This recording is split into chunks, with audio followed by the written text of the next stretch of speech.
उभरते हुए एक नौजवान मुकर्रिर जो अल्हम्दुलिल्लाह अभी पूरे मुल्क हिंदुस्तान के अंदर अपनी खिताबत का लोहा मनवा चुके हैं।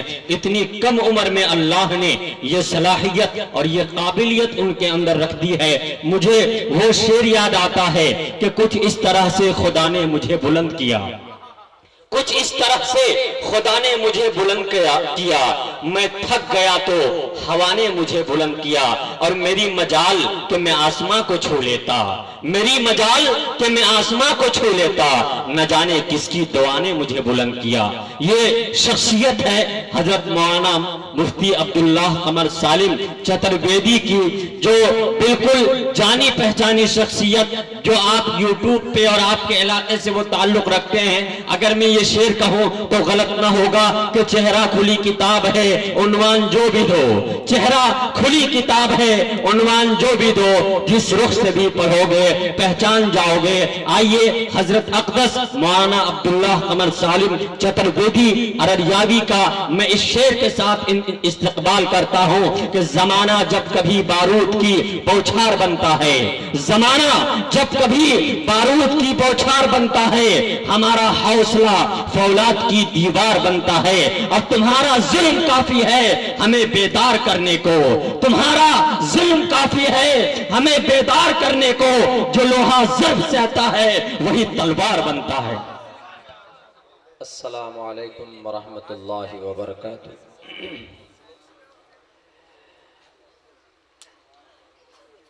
इन्नल हम्दलिल्लाहि नहमदुहु व नस्तईनुहु व नस्तगफिरुहु व नु'मिनु बिही व नतवक्कलु अलैहि व नऊज़ु बिल्लाहि मिन शुरूरि अनफुसिना व मिन सय्याति अअमालिना।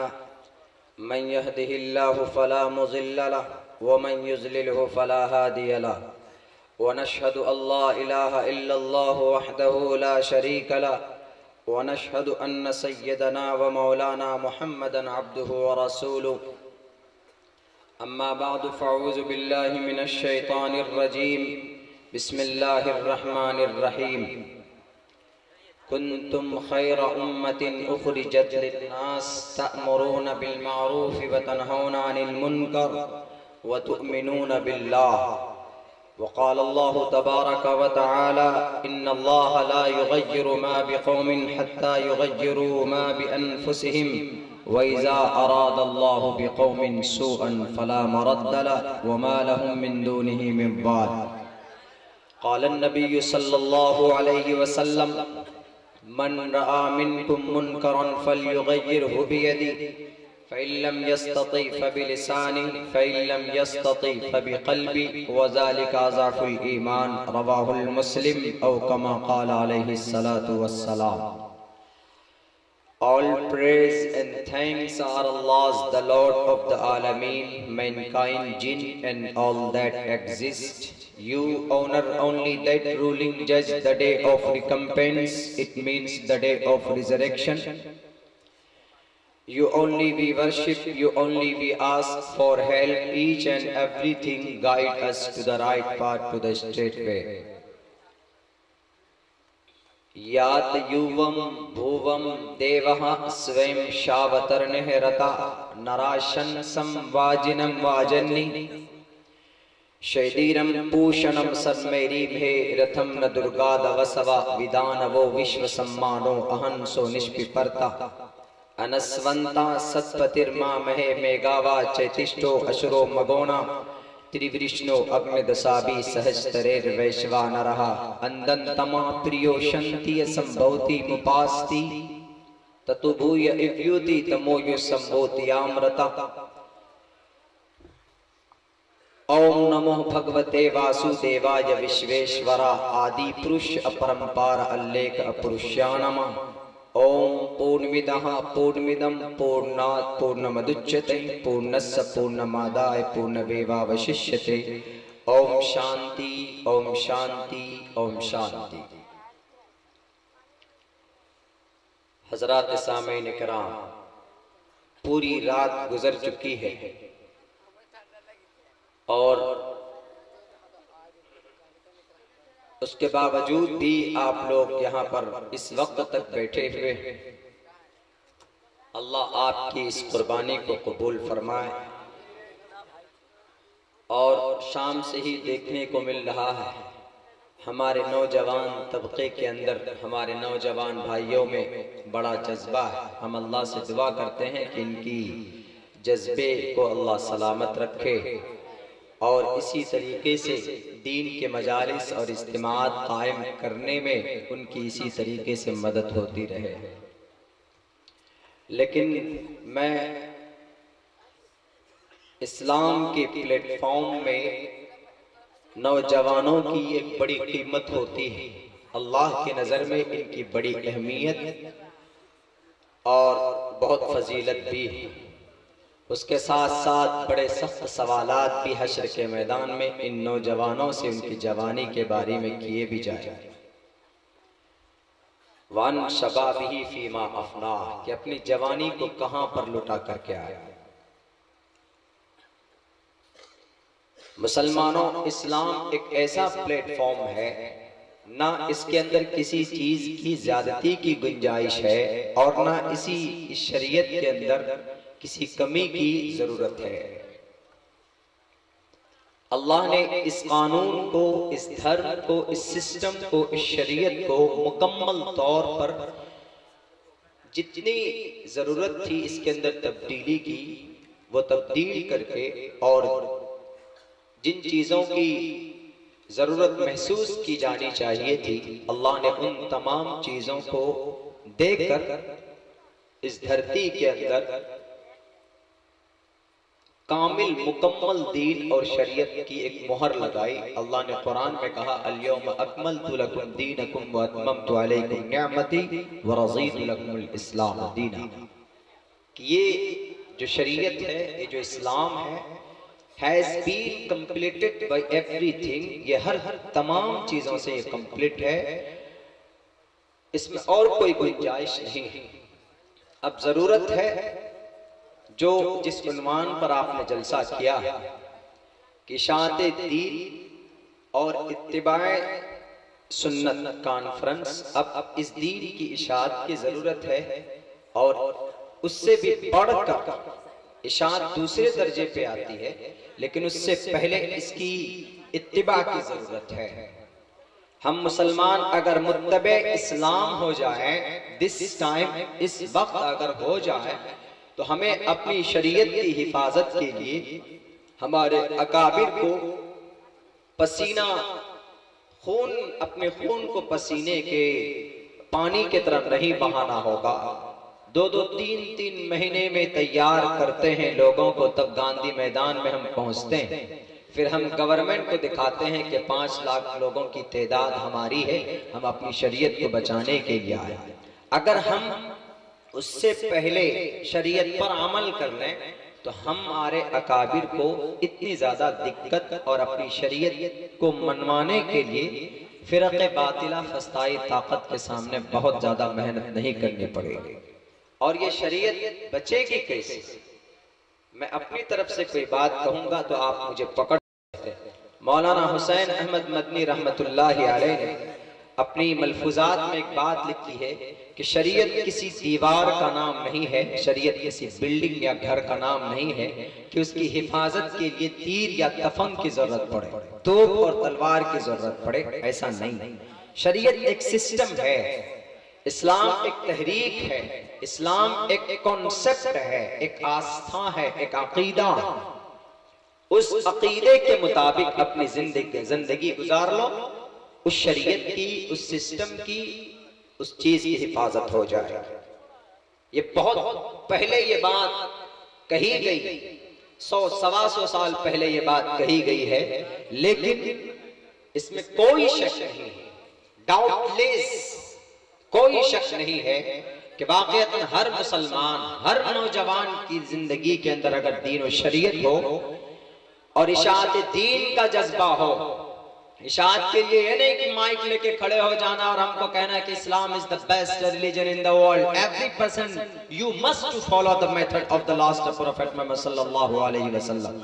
इसकी जरूरत नहीं है हमें, हम खुद दीनदार बन जाए, इस्लाम की इशाअत वैसे भी हो जाए। आज मैंने एक तकरीर एक जगह सुनी थी, यूट्यूब के अंदर एक बड़े मुबल्लिग है हिंदुस्तान और पाकिस्तान के, उन्होंने ये बात कही कि एक मर्तबा सहारनपुर डिस्ट्रिक्ट के अंदर एक हिंदू की जमीन के ऊपर मुसलमानों ने कब्जा किया और वहां पर मस्जिद बना दी।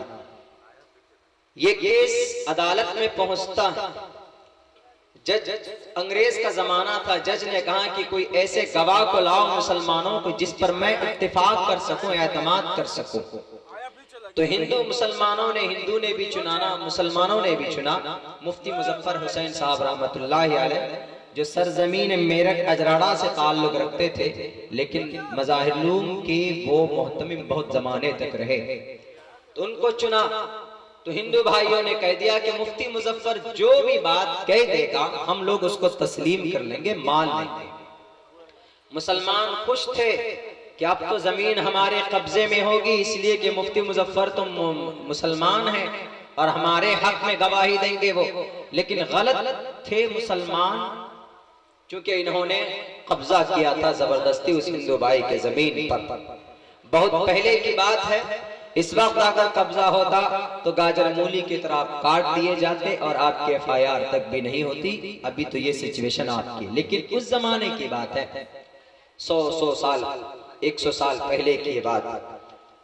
अदालत में कार्रवाई सामने आई, मुफ्ती मुजफ्फर हुसैन साहब को लाया गया कि आप गवाही दीजिए। मुफ्ती साहब ने 2 लफ्जों में कह दिया, जज साहब ये जमीन मुसलमानों की नहीं है, बल्कि इन्होंने कब्जा करके मस्जिद बनाई है, ये जमीन असल में हिंदू भाइयों की। तो उस अंग्रेज ने सुनहरे लफ्जों के अंदर लिखा कि आज ये केस मुसलमान तो हार गए, लेकिन इस्लाम जीत गया। इस्लाम के अंदर कोई कमी नहीं, मुसलमानों के अंदर कमी है, बहुत कमी, इतनी कमी है जिनको हम गिन नहीं सकते। हम अपने गुनाहों की वजह से इस धरती का सबसे बड़ा नाफरमान गिरोह अगर कोई माना जाता था आज तक, नबियों वाला, वो बनी इसराइल थे।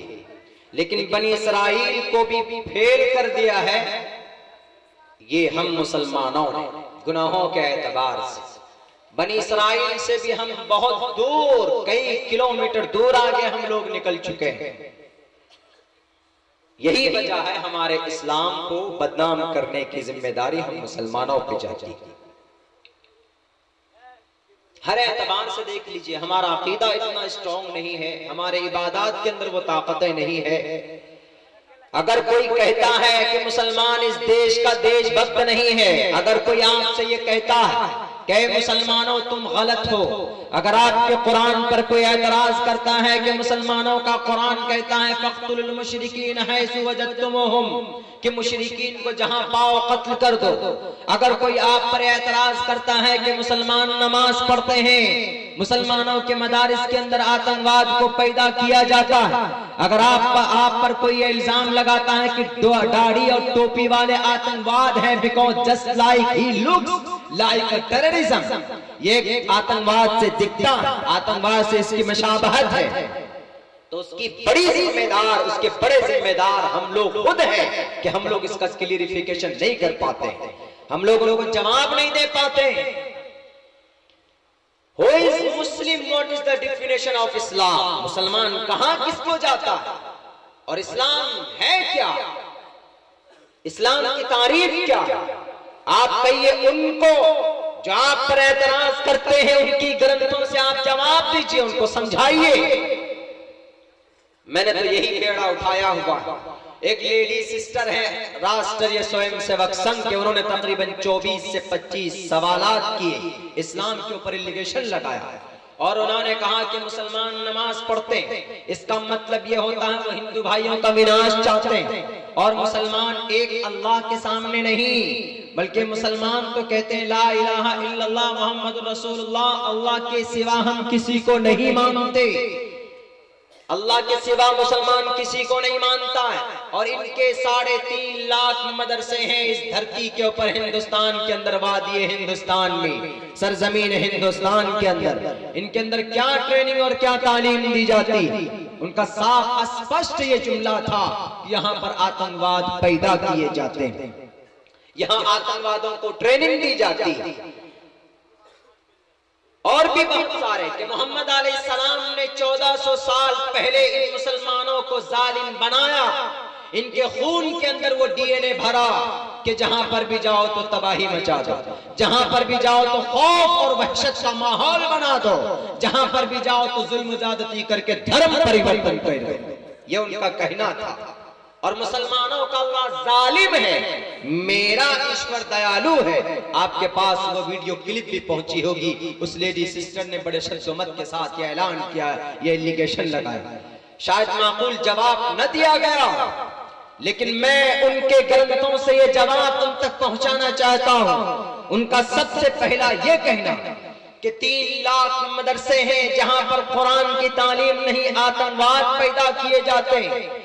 आप उनको कह दो कि इस्लाम के अंदर एक कतरा खून बहाने की इजाजत नहीं है, तो वो किसी हिंदुस्तान को जंग का, युद्ध का बैटलफील्ड इसको नहीं बनाता। अरे नबी के ऊपर जुल्म सितम के पहाड़ तोड़े गए, पूरी दुनिया जानती है। द 100 बुक के अंदर एक अंग्रेज राइटर लिखता, he was successful, he was only the man in the history, and he was who was the supreme successful on the both and religious secular level, the both religious and secular level। दीन और दुनिया दोनों एतबार से अगर इस धरती पर 100 इंसानों में सबसे महान इंसान, the great person was born in Mecca city, जो मक्का के अंदर 571 ईस्वी में पैदा हुआ था, उससे बड़ा अमन परस इस धरती पर आज तक कोई महापुरुष या कोई ग्रेट आदमी जन्म और पैदा नहीं लिया। मोहम्मद रसूलुल्लाह के बारे में वो कहता, अगर मोहम्मद रसूलुल्लाह के हाथ में या वो जुल्म सितम के पहाड़ तोड़ते लोगों के ऊपर, तो हजरत खब्बाब को और हजरत खुबैब लुट गए, पिट गए, बीबी सुमैया को बीच से चीर कर रख दिया गया। तब भी नबी पाक अलैहिस्सलातु वस्सलाम ने लोगों को तलवारों की इजाजत नहीं दी। काबतुल्लाह को जब फतह करने के लिए चले थे, 10,000 की ऐसी फौज थी आप अलैहिस्सलाम के पास, जो आज 10 लाख के ऊपर भारी पड़ सकते थे। आज के डेट में इतने मजबूत थे, अल्लाह तबारक व तआला के लिए मरना काटना जानते थे वो लोग, और अल्लाह की इबादत के लिए। लेकिन उन्होंने किसी के ऊपर जुल्म नहीं किया।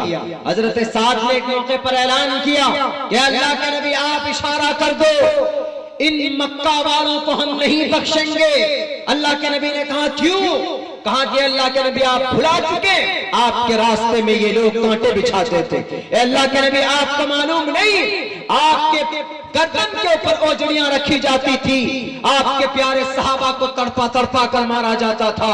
अल्लाह के नबी हजरत खब्बाब की वो उनके ऊपर होने वाले जुल्म आपको याद नहीं? हजरत खब्बाब जिनके पीठ को अंगारों पर रखकर भून दिया गया था, गोश्त नाम की कोई चीज नहीं थी, तड़पते थे, बिलखते थे, कराहते थे, लेकिन फिर भी वो जालिम अपने जुल्म करने से बाज नहीं आते थे। अल्लाह के नबी आप इन गद्दारों को छोड़ेंगे? आप इन दज्जाल के चेलों को छोड़ेंगे? आप इन फिरौन के औलादों को छोड़ेंगे? अल्लाह के नाफरमान बंदों को छोड़ेंगे? इन मुशरिक और काफिरों को आप बख्शने की बात करते हैं? नहीं मोहम्मद, आज हमारी तलवार होगी, इनकी गर्दनें होंगी, किसी को नहीं बख्शा जाएगा।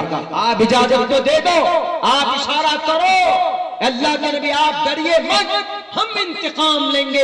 देते हैं दुनिया की कौन सी ताकत हमें रोकती। लेकिन पूरी दुनिया ये बात मालूम होनी चाहिए, पूरी दुनिया को। मोहम्मद अलैहिस्सलाम ने कहा हजरत साद से, साद मेरे करीब आओ, जब तुम्हारी जुबान से इंतकाम की बात निकलती है मेरे दिल में, मेरे जमीर में चोट लगती। मुझे तो इनका हर जुल्म याद है, मुझे तो वो जुल्म भी याद है जब शेख अबी तालिब में 3 साल तक बाइकाट किया गया था मेरे प्यारे सहाबा का। बच्चे तड़पते थे भूख से, माओ की छातियों में दूध नहीं था कि बच्चों के हलक के अंदर उतार दे। पत्ते चबा चबा कर 3 साल तक की जिंदगी गुजारी थी हमारे मासूम सहाबा ने। मैंने उन बिलखते हुए जमानों को देखा, मैंने उन सूखे हुए जमानों को देखा है, मैंने उन तड़पते हुए लोगों को देखा है। उसके बावजूद भी मैं वायलेंट नहीं हुआ, मेरे दिल से यही दुआ आती रही कि अल्लाह किसी न किसी रोज हमारे साथ इंसाफ का मामला करेगा। जब हमारे हाथ में बाजी होगी, आज मेरे हाथ में बाजी है, ऐसा पहलवान वो होता है जिसके पास ताकत होती है कि मैं इसको गाजर मूली की तरह काट सकता हूं, लेकिन अगर वो बंदा अपने गुस्से पर कब्जा कर लेता है, कंट्रोल करता है, तो इससे बड़ा मुजाहिद इस धरती का कोई नहीं हो सकता। मैं जानता हूं this time I am the biggest super power of the world. मैं इस धरती का सबसे बड़ा ताकतवर इंसान अभी हूं, लेकिन मैं माफी का ऐलान करता हूं। जाओ कह दो मक्का की मां से आज तुम्हें बेवा नहीं बनाया जाएगा। जाओ मक्का की बहनों से कह दो कि मोहम्मद इब्न अब्दुल्ला आज किसी बहन के सर से दुपट्टा को छीनने के लिए नहीं आया। जाओ उतबा शेबा वलीद हंजला के चेलों से कह दो क्या तुम्हारा सर सलामत है, आज तुम्हारी इज्जत के ऊपर कोई दाग नहीं लगाएगा। डरने की जरूरत नहीं, जाओ ऐलान कर दो इज़हबू वअंतुम तुलक़ा। आज आजादी का दर है, आज किसी के ऊपर जुल्म जबरदस्ती नहीं की जाएगी। आज सबके लिए माफी का दिन है। क्यों? वमा अरसलनाका इल्ला रहमतल लिल आलमीन। अल्लाह ने मुझे इस धरती पर रहमत बनाकर भेजा।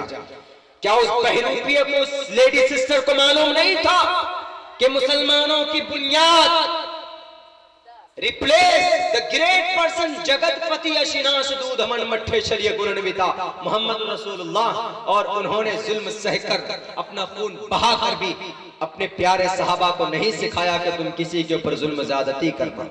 अगर तशफ़ी ना हो, अगर यकीन ना हो, अगर तुम्हें यकीन नहीं होता है तो उठा लो अपने ग्रंथों को और देखो अनस्वंता सत्पतिर्मा महे मेगावा चैतिष्टो असुरो मगोना त्रिविष्णु अग्नदशाभि सहस्त्रेर वैश्वानरः चतुर्भिर भ्रातृभिर्देव करिष्यामि कलिक्ष्यम। चार भाइयों के मदद से युक्त होंगे,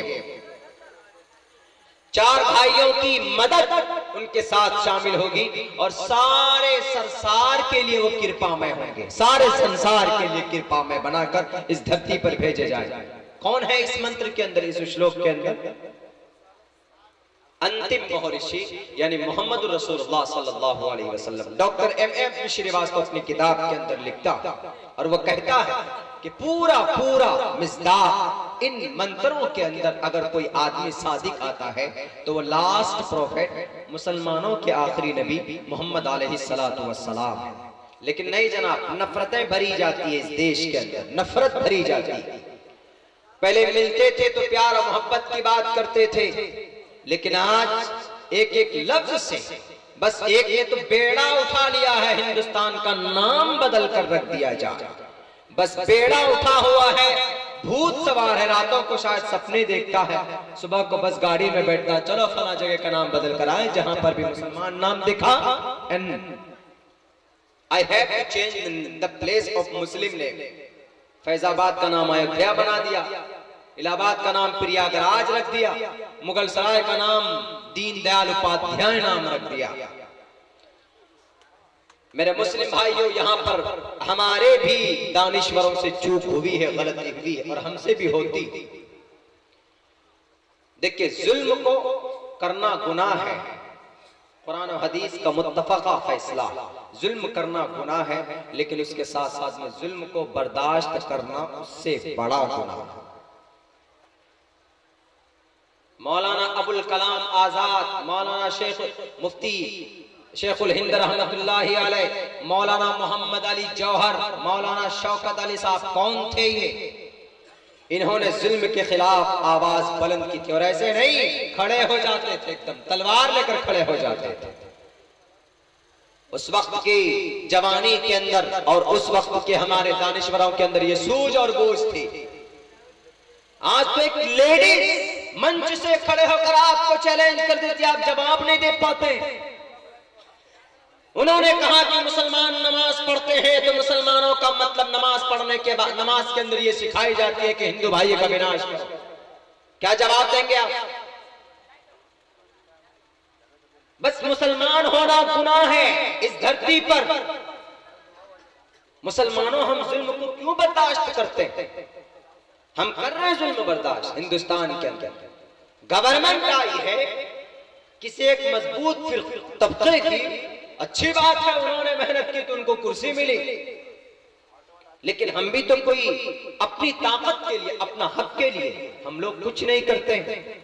और एक बात याद रखिए, हम अगर इस पे रहे कि अल्लाह हमारा है और हम दुआओं से काम कर लेंगे, हम बैठे रहेंगे, तहज्जुद पढ़ते रहेंगे या सिर्फ नमाज पढ़ते रहेंगे और दुआ कर लेंगे तो अल्लाह ताला नबाबील को भेज देगा, या अल्लाह तबारक व तआला जंगे बद्र में 4000 लश्कर जर्रार 5000 फरिश्तों को भेजा था तो आज भेज देगा।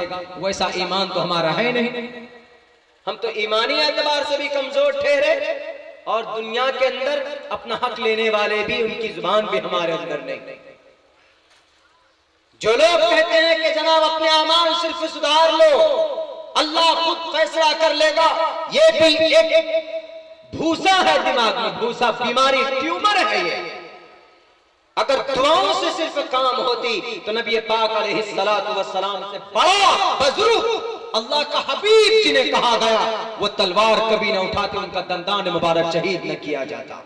वो बद्र के मैदान में नहीं जाते, जंगे उहद में नहीं जाते, जंगे हुनैन के मैदान में तन्हा खड़े होकर, जब सहाबाए किराम इधर उधर हो गए थे, तन्हा नबी पाक अलैहिस्सलाम ने खड़े होकर चैलेंज किया था, ए दुनिया काफिर और मुशरिकों के दरिंदों, अना नबी ला कज़िब अना इब्न अब्दुल मुत्तलिब, मैं ये नहीं कहा मैं एक रसूल हूँ, अना नबी ला कज़िब, मैं सिर्फ नबी नहीं हूँ, मैं झूठ नहीं बोल रहा हूँ, अना इब्न अब्दुल मुत्तलिब, अपनी माजी याद दिलाई, मैं इब्न अब्दुल मुत्तलिब हूँ। किसी माँ ने वो बच्चा जना है तो भेजो मेरे सामने तलवार लेकर, मोहम्मद इब्न अब्दुल्लाह तुम्हारे सामने खड़ा है। तन्हा जंग हुनैन के मैदान में, मैदान के अंदर बीच में खड़े होकर नबी पाक अलैहिस्सलाम ऐलान लगा रहे थे और कह रहे थे कि आओ मुशरिकों, मुकाबला कर लो, देख लिया जाए। लेकिन किसी की जुर्रत नहीं हुई कि मोहम्मद रसूलुल्लाह की जलालत का, आप अलैहिस्सलाम की क्रोध का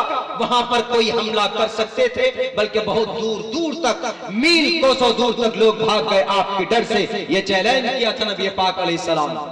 दुआ करते तो भी हो सकती थी ना, अल्लाह का तो हॉट टॉप होती थी, अल्लाह के नबी अलैहिस्सलाम से हो सकती थी, अल्लाह के नबी दुआ करे जमीन पर आसमान से कबूल हो जाए। लेकिन नहीं, जहां जरूरत पड़ी तन्हा मैदान में आए, जहां जरूरत पड़ी तलवार लेकर मैदान में आए।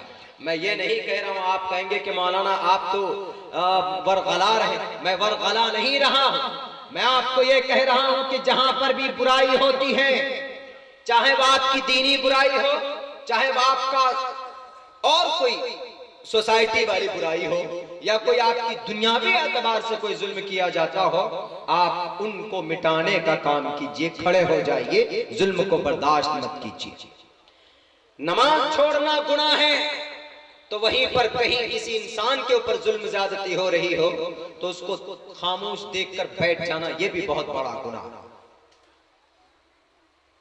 बड़ा अफसोस है हम मुसलमानों के ऊपर कि इस वक्त हिंदुस्तान की जो सूरत हाल है, ऐसे में हम लोग न तो अल्लाह से रिश्ता मजबूत कर रहे हैं और न हमारा इस देश के अंदर न हमारा कोई हमारी कोई इज्जत है, न कोई हमारी वकार, खामोश बैठ जाते हैं। क्या रहस्य है, क्या रहस्य है नाम बदलने का?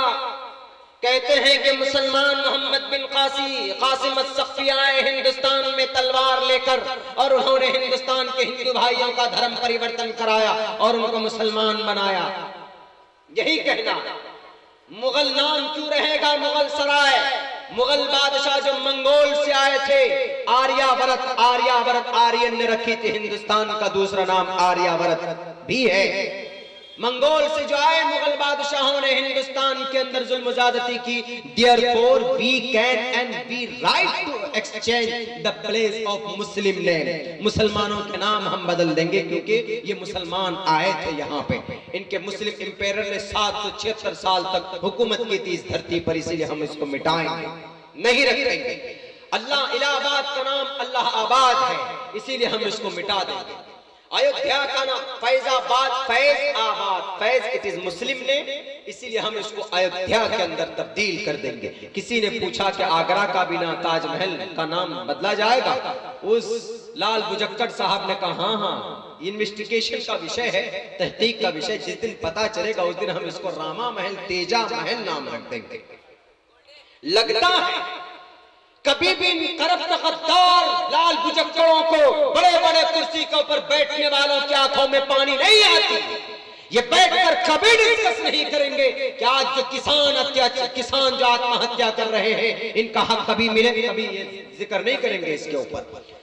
हमारे हिंदुस्तान के बड़े अजीम लीडर, कुर्सी पीएम के ओहदे पर फाइज होने वाले, वो पूरी दुनिया का दौरा तो कर लेते हैं, लेकिन जनाब ज़ैनुद्दीन अंसारी को जिबा कर दिया जाता, उनके घर का रास्ता उनको मालूम नहीं। मोहम्मद जुनैद को मार दिया जाता है, उनका घर का रास्ता उन्हें मालूम नहीं। रोहित वेमुला को मार दिया जाता है, उनका घर का रास्ता उन्हें मालूम नहीं होता। और आगे चलिए आप, बहुत बड़ा वैज्ञानिक, हिंदुस्तान का दूसरा एपीजे अब्दुल कलाम बनने वाला मोहम्मद नजीब, 2 साल तक उसका नामो निशान मिटा कर रख दिया गया। कभी तौफीक नहीं हुए हमारे पीएम साहब को कि उसके घर के अंदर जाएं, उसकी माँ को हम तसल्ली दें। इन चीजों पे बहस नहीं करनी। अब बहस करनी है तो कौन गाय का गोश्त खाता है, कौन हिंदुस्तानी है, कौन पाकिस्तानी है, बस इसी के ऊपर डिस्कस और लड़ाई और झगड़ा हमेशा होते रहता है। और हम मुसलमान भी इतने बुज़दिल हो गए हैं, चूंकि गुनाह करते करते हमारा दिल तो ऐसा पत्थर बन चुका है कि हम न तो आवाज बुलंद कर सकते हैं। हम अगर बोलते भी स्टेज से तो हमको कई लोग कहते हैं कि अब्दुल्ला साहब आपने बेड़ा उठाया। हमने कहा ये बेड़ा नहीं उठाया, मैं आपकी बेगैरती को बता रहा हूँ कि आपका ज़मीर मर चुका है। मुसलमानों, आप जिंदा कौम हो। मुसलमान का मतलब वफादार होता है, मुसलमान का मतलब कुरान पर अमल करने वाला होता तो है, लेकिन कुरान के साथ संविधान को भी मानता है। मुसलमान का मतलब कुरान को मानने वाला, दूसरे नंबर पर संविधान को मानने वाला इज कॉल्ड ऑल्सो मुस्लिम, उसको भी मुसलमान कहा जाता है। आप संविधान को भी मानते हो, लेकिन उसके साथ साथ कुरान को भी मानो आप। और जो बोलते हैं कि मुसलमान गलत है, मुसलमानों के रगों के अंदर नफरत है, उनको कहो कि भाई मुसलमानों के रगों के अंदर नफरत कहां से आई? इसका डीएनए, इसका जो जन्म होता है वहीं से कॉन्सेप्ट उठाकर देख लें। जो जन्म होता है तुम्हारा और इनका रिश्ता क्या है? हिंदू भाइयों का वो आरएसएस लेडी सिस्टर का, सोनू डंगर शायद नाम है उसका, उस बेजुबान बेलगाम घोड़ी का, मैं तो यही कहता हूँ बेलगाम थी वो। उन्होंने नहीं देखा कि हिंदुस्तान की जो गंगा जमनी तहजीब थी उसको उन्होंने तार तार किया और इतने सारे एलिगेशंस लगाए। पता नहीं पढ़ा तो कहां से होगा, कहां से पढ़ा होगा मुझे तो मालूम नहीं है, लेकिन मैंने जितना भी उनको जवाब दिया मैंने यही सजेशन किया कि अपने धर्म शास्त्रों को पढ़ो, अपने धर्म गुरु को मत पढ़ो। तुम्हारे धर्म गुरु इतने अमानतदार नहीं। अगर इतने अमानतदार तुम्हारे धर्म गुरु होते तो आज बाबा आसाराम बापू जेल में नहीं होते। बड़े बड़े कम से कम इस वक्त 15 बड़े आशाराम, ये आश्रमों के अंदर रहने वाले जो बापू जिन्हें साधु संत कहते हैं, उन्होंने हमारे हिंदुस्तान के हिंदू भाइयों, मुझे आपसे गिला शिकवा नहीं है, मैं जानता हूं कि इस प्रोग्राम के अंदर आपकी भी शिरकत, आपकी भी ताउन है। हिंदू मुसलमानों की कितनी प्यारी दोस्ती है, लेकिन इन जैसे लेडी सिस्टरों ने जहर घोलने का जो काम किया है ये कैसे खत्म होगा? जब तक इनको आप नहीं पढ़ाओगे, जब तक आप इनको नहीं बताओगे कि भाई ये जो तुम एलिगेशन लगा रहे हो कि मुसलमानों का अल्लाह जालिम है, हमारा ईश्वर दयालु है। What is different between Allah and Ishwara and what is called Muslim? What is the definition of Islam? Islam का कॉन्सेप्ट एक अल्लाह को मानना। अगर एक अल्लाह को मानना गुनाह है, ला इलाहा इल्लल्लाह को मानना गुनाह है, तो उठाकर फेंक दो, उठाकर फेंक दो कुरान के उस मंत्र को, ब्रह्मा सूत्र को, जिसमें कहा गया एकम ब्रह्म द्वितीयो नास्ते नहना नास्ते किंचन एकम एवं अद्वैतम। जो मीनिंग इसका है वही मतलब ला इलाहा इल्लल्लाह का है। अगर मुसलमान एक अल्लाह की इबादत करता है, इय्याका नअबुदु व इय्याका नस्तईन, ए अल्लाह हम तेरी इबादत करते हैं और तेरी तुझी से मदद तलब करते हैं, तो सेम यही मीनिंग तो ऋग्वेद का एक मंत्र है, तस्सैते भक्तिवान से श्रीयामा, ए परमात्मा हम तेरी ही भक्ति करते हैं। और अगर मुसलमान अल्लाह के अलावा किसी और की इबादत नहीं करता है तो कुरान का फरमान है उनके साथ, ला ताबुदु मिन दुनिल्लाह अबुदु रब्बकुम, अपने रब की भक्ति करो। अगर इस वजह से मुसलमान मुजरिम है कि एक अल्लाह को मानता है, एक खुदा के सामने अपनी मुकद्दस पेशानी को झुकाता है, तो उठाकर फेंक दो यजुर्वेद के उस मंत्र को जिसके अंदर कहा गया मैं चिदन यदशिकन विशंसन से खाजो जारी शंजन एको देवः सर्वभूतेषु गूढ़ा। एक सारी प्रजाएं देव एक है, परमात्मा एक है, एक की पूजा करो, कोई डिफरेंट नहीं है। उसको ईश्वर मानो जो न मरता है न जीता है। मुसलमानों का कॉन्सेप्ट अल्लाह के बारे में ये है, इन्नल्लाह हय्युन ला यमूत, अल्लाह न मरता है न जीता है। अगर इस वजह से अल्लाह को निरवकार मानने की वजह से मुसलमान गुनहगार है, तो आपका क्या ख्याल है? यजुर्वेद में श्रीमद् भगवत गीता में कहा गया, अविक्तम मिक्तिमा पन्यम मन्यन्ति माम बुद्धम परम्भाव मजानन्तो ममावियमानुत्तमम। अविक्तम मिक्तिमा पन्यम मन्यन्ति माम बुद्धम। जो इंसान मौत और जो भी पुरुष जिंदगी और मौत के बीच में चक्कर काटता है, घूमता है, वो आदमी हो सकता है, वो ईश्वर नहीं हो सकता। अब बताइए, मुसलमान एक अल्लाह की इबादत करता है, एक अल्लाह की भक्ति तो वेदों के अंदर भी मौजूद है। मुसलमान अनेक ईश्वर की पूजा करे तो मुशरिक बन जाएगा। आप भी अगर अनेक ईश्वर की पूजा करो तो नरक में जाओगे। अंदंतमा प्रियो शंति संभवती मुपास्ति ततु भूय इव्युति तमोयु संभूति अमृता। साफ है, जो कुरान में है वही वेदों में है। एक साहब ने कहा कि what is need to accept the Islam, the similarity between the deep relationship between Hinduism and Islam. Hindu और मुसलमानों के जो शास्त्रों हैं उनके अंदर जब सिमिलरिटी है तो what is need to accept the Islam. Islam को कबूल करने की क्या जरूरत है, क्या आवश्यकता? हमने कहा कि इस्लाम का कुरान मुसद्दक है, एक नुक्ता नहीं बदला। यजुर्वेद, ऋग्वेद, सामवेद, अथर्ववेद ये चेंज हुआ है। ये आर्या के जमाने के अंदर वेद व्यास जी ने इनको लिखा था, जमा किया था। आया कहां से, किसके ऊपर अवतरित हुआ, इसके बारे में कोई डेटाबेस नहीं मिलता, कोई तारीख नहीं मिलती। और फिर चेंज हुआ, ऋग्वेद, यजुर्वेद, सामवेद, अथर्ववेद चेंज होके बन गई। इसीलिए हम उनको नहीं मान सकते, क्योंकि हमारा कुरान चेंज नहीं होता। भले ही पूरी ताकत क्यों न लगा ले हमारे प्राइम मिनिस्टर साहब, हमारे मोदी जी, हमारे प्रधानमंत्री जी, पूरी कोशिश क्यों न लगा ले कि मुसलमानों के कुरान से शरीयत को मिटा देंगे, मुसलमानों के कुरान से नमाज के ऊपर पाबंदी लगा देंगे। हाँ मुसलमानों, अगर आपने शरीयत का नाजायज इस्तेमाल किया तो आरएसएस बजरंग दल वाले तो बाद में है, वीएचपी वाले ये लोग बाद में हैं। पहले खुद अगर मुसलमानों ने नमाज छोड़ी तो मस्जिद में खुद ताला डल जाएगा। अगर आपने अपनी बहन बेटियों की इज्जत व आबरू नहीं की, उनकी हिफाजत की जिम्मेदारी नहीं ली, तो इसी तरीके से हमारी समाज की बहू बेटियों की इज्जत व नामूस को लूटा जाएगा। अगर हमने बेपर्दगी को अपनाया तो हमारी बच्चियों की इज्जतों की धज्जियां उड़ा दी जाएगी। अगर हम अपने ईमान को बेच बैठे, हमारे बहुत से लीडर हैं जो इस वक्त हिंदुस्तान के लोकसभा के अंदर 24 मुस्लिम एमपीज मौजूद हैं, इनकी जुबानें क्यों गुंग हो जाती है जब हमारी शरीयत के ऊपर जब हमारी शरीयत के ऊपर ऑर्डिनेंस जारी किया जाता है, तो ये क्यों नहीं खड़े होकर कहते एकदम बवांगे दुहल कि हम अपनी किसी भी धर्म की शरीयत को बदला जाना यह हिंदुस्तान के संविधान के खिलाफ है। जब वो भी अपने ईमान को बेच ले, जब वो भी हक के खिलाफ अपनी आवाज, अपनी जुबान को हरकत न दे, आप उस वक्त याद करो कि वो फिरकाई ताकत, फस्ताई ताकत बाद में जिम्मेदार बनते हैं। पहले हम मुसलमान खुद अपने इस्लाम को, अपने मुसलमान को, अपनी शरीयत को दफन करने की सोच लेते हैं, तब जाकर कोई कदम बढ़ाता। वरना 313 जंगे बद्र के अंदर 1000 के लश्कर जर्रार के नाक में नकेल डाल दिया था। आज हम बटे हैं कि नहीं बटे हैं मुसलमानों? हमारा खुदा एक है सबका। किसी भी मकतबे फिक्र के मुस्लिम से पूछ लीजिए, चाहे वो देवबंदी भाई हो, अहले हदीस हो, बरेलवी हो, जमात इस्लामी हो, चकड़ालवी हो, बहुत सारे हैं। एक ऐसा फिरका है जिसका तो इस्लाम से कोई लेना देना नहीं, लेकिन फिर भी वो हमको मुसलमान समझते हैं। इतने फिरके हैं, और ये सिर्फ फिरके तक महदूद नहीं, बल्कि एक फिरका दूसरे फिरके वाले को नामुकम्मल समझता। हमारे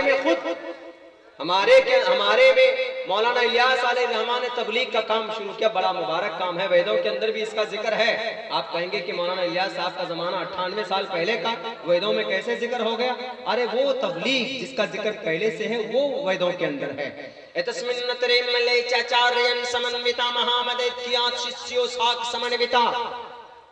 मुबल्लिग जो सनातन धर्म का प्रचार करेंगे वो महान होंगे। तो सनातन धर्म का ही प्रचार होता है हमारे तबलीगी जमात के साथियों द्वारा। लेकिन बड़े दुर्भाग्यपूर्ण और बड़े आश्चर्य की बात यह है कि आज कुछ लोग ऐसे पैदा हो गए हैं हर डिपार्टमेंट के अंदर कि जिनकी अपनी जाती राय की वजह से उस चीज की हकीकत के ऊपर इल्जाम लग जाता है। सपोज दैट तबलीग है, तबलीग बड़ा मुबारक काम है, आदमी हर आम और खास जुड़ सकता है और दीन की बातें सीख सकता है, अपने घर वालों को सिखा सकता है। मैं दिल खोल कर from the bottom of our heart I support the Tabligh, the researchly Tabligh, the message of Islam, to convey the message of Islam in entire world. This is a very easy way to convey the message of Islam to other people, to other religious धार्मिक person को बता सकते हैं। लेकिन कुछ लोग ऐसे पैदा हो गए सेल्फिश जो तबलीग के उसूल ज़वाबित से हटकर अपने आप को कहते हैं कि मैं बहुत बड़ा मुफ्ती हूं, मैंने 4 महीना क्या लगाया, 1 साल क्या लगाया, मुझसे बड़ा कोई मुफ्ती नहीं, मैं हूं सबसे बड़ा। बस तुम जो मदरसे वाले हो तुम नाकिस हो। तुमने जो मदरसे के अंदर 9 साल तक 10 साल तक कुरान करीम की तालीम हासिल की, कुरान को पढ़ा, तफासिर को पढ़ा, तुम्हारा अभी ईमान कामिल नहीं हुआ। क्यों? क्योंकि तुम्हारा साल नहीं लगा। ये गलत है। 98 साल से पहले वजूद नहीं था और दूसरे तौर पर तबलीग होते थे। हम विरोध नहीं करते, तबलीग बड़ा मुबारक काम है। आज भी मैं कहता हूं कि आज भी आप लोग अपनी तरतीब बनाओ अपनी जिंदगी की, लेकिन उसी दर्जे में के अंदर रहकर कीजिए कि जो तरीका है, जो उसूल है, अपने आप को मुफ्ती मत बनाओ, अपने आप को आलिम दीन से मवाजना मत करो। उलमा की फजीलत दुनिया के किसी इंसान ने बयान नहीं की, अल्लाह ने उलमा की फजीलत बयान की है। इन्नमा यख्शल्लाह मिन इबादिल उलमा, अल्लाह के नबी ने कहा इन्नल उलमा वरसतुल अंबिया, उलमा जो है ये अंबिया के वारिस हैं, अंबिया के बेटे हैं। तबलीग का काम मुबारक है, किया जाए, इंतशार को दखल न दिया जाए। गलती अकाबिर करते हैं, चूकते हैं, ये कौम बढ़ जाती है 2 हिस्सों के अंदर। हजारों साल हजारों महीने से एक जगह पर मिलजुल कर काम करते हैं, जिनके पेट में दर्द जगह जो तबलीग को 2 हिस्सों में बांट कर रख दिया है। ये तबलीग नहीं बटा, ये इस कौम की यूनिटी जो ताकत थी वो बदल कर रख दी गई। क्यों समझ में नहीं आती हमारे मुस्लिम तंजीमों की? सारे लोग मिलकर सपोर्ट करते हैं। आज भी अल्हम्दुलिल्लाह हम तबलीग को मानते हैं, हम जमीयत उलमा हिंद को मानते हैं, हम अमारत शरिया पटना को मानते हैं। अगर ये कहते हैं तो हम बाद में रोटी खाते हैं, अगर इनके कोई आ जाए लीडर तो हम अपने पेट काट कर उनके पेट को भरने का काम करते हैं और आवाम करती है अल्हम्दुलिल्लाह, इतना अकीदा। लेकिन अगर ये अपनी मफाद परस्ती की बुनियाद पर, अपनी जाती अगराज़ और मकासिद की वजह से, अपनी कुर्सियां बटोरने की वजह से अगर ये अपने आप को कह दें कि तुम अलग बनाओ मैं अलग बनाऊंगा, तो ये इस कौम के साथ नाइंसाफी है। या आप अपनी कुर्सियां अलग नहीं किए बल्कि इस कौम के लिए आपने कब्र के गड्ढे खोद दिए। कौम अगर मुत्तहिद रहे तो पेट में दर्द होता है। हर जगह यही चीजें चल रही है। बैठ रहे हैं मुसलमान, अरे खुदा एक है, एक प्लेटफॉर्म पर आते हुए क्या लगता है आपको? जंग आजादी के अंदर सारे हिंदू मुसलमान मुत्तहिद हुए थे। अरे जिनका खुदा सैकड़ों है, आज उनकी एक ही तंजीम बनी बैठी है जिन्होंने हिंदुस्तान के सबसे बड़ा ओहदा पीएम के ओहदे पर कब्जा कर लिया, एक होने की बुनियाद पर। आज मुसलमानों का खुदा एक है तो मुसलमान 73 फिरकों में बटा हुआ, और फिरकों में बटा हुआ ही नहीं बल्कि एक दूसरे पर कुफ्र का फतवा हम पहले लगा देते हैं। क्या कहते हैं? यानी हद तो ये है, कमी है मुसलमानों हम में। हमारे नजदीक सारे बराबर हैं, हमारे नजदीक तबलीग करने वाले बड़ा मुजाहदा है, अल्लाह ने जोड़ा उनको काम करते रहिए। तबलीग मुबारक अमल है, जुड़े उनसे, काम करें और उसूल ज़वाबित के हिसाब से काम करें तो इंशाअल्लाह आपको भी फायदा होगा और समाज को भी फायदा होगा। कभी भी आप तबलीग में जुड़ते हैं तो ये नीयत ना रखें कि मैं मुबल्लिग हूँ, मैं दीन की तबलीग करने जा रहा हूँ। नहीं, अपनी जात की इस्लाह के लिए आप लगें, अपनी सेल्फ प्रोटेक्शन के लिए आप लगे कि मैं कुछ नहीं जानता हूँ, मैं सीखने जाऊंगा। और सीख करके आए तो घर पे ना बैठ जाए, सीख करके आए तो अपने बेटे को कहिए। अगर आपका बेटा नमाज नहीं पढ़ता है तो तबलीग सबसे पहले घर पे कीजिए, सीख करके जो आए। नहीं जानते तो सीखिए पहले बाहर जाके, फिर आकर अपने घर के अंदर कहिए, इसलिए कि कुरान ने ये तरीका बताया। या अय्युहन्नास खू अनफुसकुम व अहलीकुम, या अय्युहन्नास, ऐ लोगों, अपने आप को तो बचाओ जहन्नम से, लेकिन उसके साथ साथ अपने अहलो अयाल को भी जहन्नम के अंगार, दहकते हुए अंगार बनाने से बचाओ उसको अपने आप के साथ में। ये तरतीब है। तबलीग वाले की रिस्पेक्ट हम करें, तबलीग वाले उलमाए किराम का एहतराम करें, जमीयत वाले तबलीग वाले की करें, तबलीग वाले जमीयत वालों की करें, इससे मिल करके ये सारे दीन के शोबे। कोई अपने आप को ये न समझे कि हम तुर्रम खा हैं, इस नशे में मत रहना कि भाई आपकी कम्युनिटी बड़ी है, आपके साथ एक बड़ी तादाद है। भूल जाओ अल्लाह तबारक व तआला की मदद शामिल हाल नहीं हो सकती है। तारीख उठाकर देख लो मुसलमानों, अगर अब्दुल्ला झूठ बोलता है, मेरे गिरबान पकड़कर आप मुझसे सवाल कर सकते हैं। जंगे बद्र के मैदान में 313 थे, लेकिन एक दीवार के मानिंद थे। अल्लाह तबारक व तआला की मदद शामिल हाल हुई। मुत्तहिद होने की बुनियाद पर 1000 लश्कर जर्रार के नाक में नकेल डाल दिया था, और फिर गाजर मूली के तरफ कुफ्फार और मुशरिकीन काटे गए। सबसे बड़ी ताकत क्या थी? अल्लाह के ऊपर ईमान रखते हुए मुत्तहिद थे। 313 थे, लेकिन एक जिस्म के मानिंद थे वो। उन्होंने बड़ी बड़ी ताकत को, सुपर पावर ताकत को नाक रगड़ने पर मजबूर किया। नहीं मालूम हमारे मुस्लिम भाइयों आपको, तो आप तारीख उठा करके देख लीजिए। लेकिन जब मुत्तहिद थे तो अबू जहल जैसे फिरौन की औलाद को वहां पर पराजित किया, वहां पर शिकस्त दी। लेकिन आप वही तारीख थोड़े आगे चलिए, इंतशार की तारीख, जंगे उहद का मौका है, सहाबा 1000 की तादाद में है। अल्लाह के नबी ने कहा, कुछ सहाबा से कहा कि तुम लोग इस घाटी पे रहना, आगे मत जाना। जब हम ऑर्डर देंगे, जब हम मैदान जीत जाएंगे, उसके बाद तुम उस घाटी से आ सकते हो। अल्लाह के नबी अलैहिस्सलाम कह के चले गए। जब लड़ाई शुरू हुई, युद्ध शुरू हुई, जंग शुरू हो गई वहां पर, तो शुरू के वक्त में सहाबा किराम के पल्ला भारी थे, यानी ऐसा लगता था कि उहद के मैदान भी हम जीत चुके हैं। तो वो जो सहाबा वहां थे, उन्होंने देखा कि अरे सहाबा तो लूट रहे हैं, माले गनीमत लूट रहे हैं, इसलिए चलो। कुछ सहाबा ने कहा कि नहीं, जाना नहीं है, यहीं पर रहो जब तक कि मोहम्मद रसूलुल्लाह का ऑर्डर नहीं हो जाता, जब तक वो इजाजत नहीं दे देते, हम यहाँ से हिलने वाले नहीं। कुछ सहाबा ने कहा कि पागल हो रहा है, माले गनीमत लूट रहे हैं, और नबी का यह फरमान नहीं था, नबी का यह मकसद नहीं था कि तुम लोग आखिर वक्त तक यहाँ रहना। गोया के वहां पर 2 जमातें बन गई थी, इंतशार हो गया था, चूक हो गई थी सहाबा से। एक जमात रुकने वालों की और एक जमात मैदान उहद के अंदर आने वालों की। मेरे मुस्लिम भाइयों, जरा दिल पे हाथ रखकर पढ़ो इस हिस्ट्री को, और दिमाग से सोचो, गहरे ठंडे दिमाग से सोचो कि मोहम्मद रसूलुल्लाह की इस पाकीज़ा जमात को शुरू के अंदर इत्तिहाद की बुनियाद पर, इत्तिहाद होने की वजह से कुफ्फार के जो 3000 की तादाद में थे, उनके ऊपर भारी थे। लेकिन जब सहाबा बट गए तो होने वाली फतह भी रुक गई। आसमान से जो मदद हो रही थी, वो तजल्लियात, वो अनवार और रहमत का सबसे बाब हो गया। सहाबा मुंतशिर हो गए 2 जमातों में। आने वाली फतह, हाथ लगने वाली कामयाबी भी शिकस्त के अंदर तब्दील हो गई। आप जानते हैं, उसी जंग उहद के मौके पर अल्लाह के नबी अलैहिस्सलाम के चचा का सीना फाड़ा गया था, कलेजे और अतरी बाहर निकालकर गले का हार बनाया गया था, मुसला किया गया था उनके जिस्म मुबारक को। लेकिन ये जुर्म, ये इतनी बड़ी दिक्कत और कठिनाई का सामना क्यों करना पड़ा?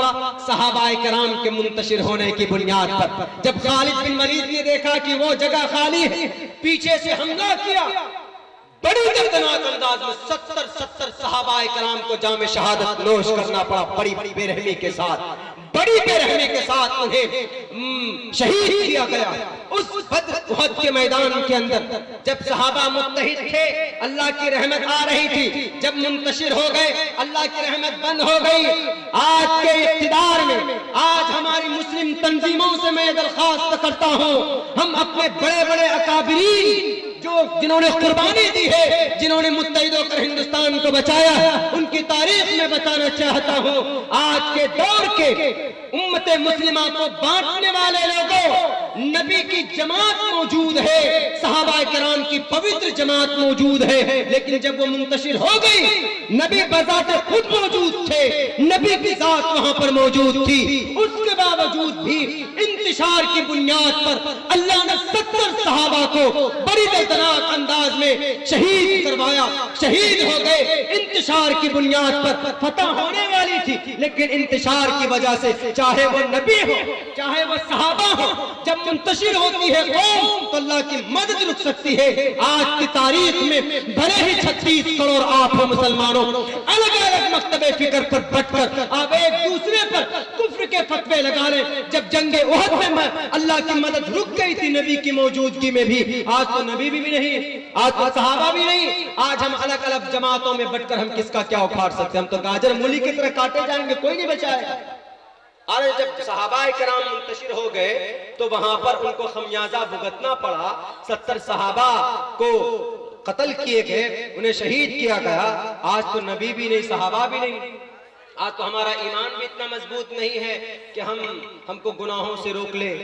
हमारे नौजवानों को देखिए कितने बेराह रो बन चुके हैं, सेल्फी लेने को फखर समझते हैं। अभी देखिए कितनी सेल्फी चलेगी। ठीक है, शौक है आपको, अकॉर्डिंग टू द इस्लामिक शरीयत नॉट अलाउड टू सेल्फी, कोई वो नहीं, लेकिन जवानी है, मैं भी जवान, मैं समझता हूं कि जवानों का दिल कितने पॉइंट तक धड़कता है, शौक होता, लेकिन उसके साथ साथ आप वो भी काम करें कि जो आपके लिए that's very important for everyday. जलसा आपने किया माशाअल्लाह, बहुत खूबसूरत जलसा, लेकिन इस जलसे का इसकी ये बरकत होनी चाहिए कि हमारे सारे नौजवान हैं वो पाबंदी से नमाज भी पढ़ें, और इनके सदक़े में जितने लोगों को भी ये मैसेजेस दिए गए यहाँ से, क्योंकि आपने मौजू वही रखा है, इशाअते दीन और इत्तिबाए सुन्नत, इत्तिबाए कुरान भी होना चाहिए। तो इत्तिबाए कुरान में नमाज की पाबंदी होनी चाहिए। सोशल मीडिया पर जहाँ आप रातों को 12 बजे जागते हो, फेसबुक पर, ट्वीट पर, व्हाट्सएप पर, तो आप कम से कम 4 रकात तहज्जुद की भी नमाज पढ़ें। इशा की नमाज पढ़कर आप फेसबुक, व्हाट्सएप सही काम के लिए यूज करें तो कोई गुनाह नहीं है। लेकिन पता चला 2 बजे रात तक तो आप सलमान खान, शाहरुख खान की पिक्चरें देखते हो। क्यों जनाब? इसलिए कि Salman Khan, Shahrukh Khan is the biggest superstar in the world. Superstar उसको कहा जाता। अरे जो गंदी पोर्न वीडियोस बनाती उनको भी सुपरस्टार नाम लगता है। ये कोई मेडल नहीं है, कोई मेडल नहीं है, आपका रोल मॉडल है नबी पाक अलैहिस्सलातु वस्सलाम के ज़ात अक़दस। ये तो ज़ानी है, ये बलात्कारी है। सिर्फ नाम सलमान, शाहरुख, आमिर, अब्दुल रहमान, अब्दुल रहीम रखने से आप अल्लाह के महबूब नहीं बनेंगे। आपकी जिंदगी के अंदर शरीयत कितनी है, आप नमाज के कितने पाबंद हैं, आप झूठ बोलते हैं कि नहीं बोलते हैं, आप गीबत से कितना बचते हैं, आप गुनाहों से कितना बचते हैं, ये पहले मैटर है, ये बड़ा मैटर है। आप इन चीजों को अपना लीजिए, तब दुआ कीजिए और फिर जुल्म के खिलाफ आवाज उठाइए। तब देखिए इस धरती के ऊपर इनकलाब आता है कि नहीं आता है। अल्लाह की भी मदद शामिल हाल होगी। ईमान, शरीयत पर अमल कीजिए, ईमान का तकाजा यही है। तब जाकर आप जुल्म के खिलाफ आवाज उठाएं, खामोश मत बनिए। आप कहिए, 2 टोक लफ्जों में जवाब दीजिए। आप कहिए कि हम मुसलमान हैं, हम सच्चे हिंदुस्तानी हैं, हम सारे मुसलमान एक कलमा पढ़ने वाले। आज सुबह मेरे पास एक फोन आया, कहां से? लखनऊ। बोला मौलाना अब्दुल्ला साहब, आपने बात की देवबंदी बरेलवी अहले हदीस को एक प्लेटफॉर्म पर लाने की, किस बिना पर? पहले तो मुझसे कहा कि आप अहले हदीस से है ना, यही अभी तक उसका तकरीबन 9:41 पे उसकी कॉल आई थी मेरे पास। वो यही कहता कि मौलाना अब्दुल्ला साहब आप बात करना चाहता हूँ, आप जमात इस्लामी से, ये जमात अहले हदीस से, यही लफ्ज़ है उनका।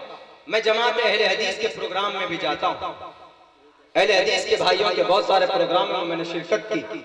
तो उन्होंने ये बात हमसे की कि आप किससे हैं? अहले हदीस से हैं। मैंने कहा नहीं, मैं जमात इस्लाम से हूँ। उन्होंने कहा जमात इस्लामी? मैंने कहा नहीं, मैंने कहा मजहब इस्लाम से मेरा ताल्लुक है। मैंने ये बात कही उसको, बोला नहीं जो होते हैं वो। हमने कहा उससे कोई लेना देना नहीं, हमने कहा कि इस्लाम मजहब और कोई, बोला नहीं। ठीक, बोला आपने एक जलसे में एक तकरीर की है कि सारे मुसलमान एक प्लेटफॉर्म पर आ जाएं, बोला ये कैसे पॉसिबल हो सकता? बोला अल्लाह के नबी ने कहा कि 73 फिरके होंगे, उनमें एक ही सही होगी, एक ही फिरका सही होगा।